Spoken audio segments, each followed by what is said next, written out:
Herkese merhaba arkadaşlar, kanalımıza hoş geldiniz. Barış Arduç'tan Qübsə Özay'a romantik doğum günü kutlaması. Ünlü oyuncu Barış Arduç, eşi Qübsə Özay'ın 41. doğum günü sosyal medya üzerinde romantik bir paylaşım yaparak kutladı. Çiftin bu özel anı takipçileri tarafından büyük ilgiyle karşılandı.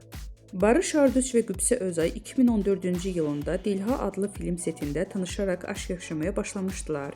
2020-ci yılında evlənərək bu özel ilişkilərini taçlandıran çift 2022-ci yılında isə büyük heyecanla bekledikleri kızları Jan Asya'nın kavuşmuşdu. Barış Arduç ve Qübsə Özay çifti kızları Jan Asya adını verdiler. Özel hayatlarının gözlerden uzak tutmayı tercih eden ünlü çift, zaman zaman ayrıldıkları iddialarıyla gündeme gelmişti. Ancak bu iddialara yanıt veren çift, bir tatilde Alaçatı'da birlikte objektiflere yansıdı. Denizde birlikte giren ikili kendilerini görüntüleyen gazetecilere el sallayarak samimi bir şekilde selam verdi.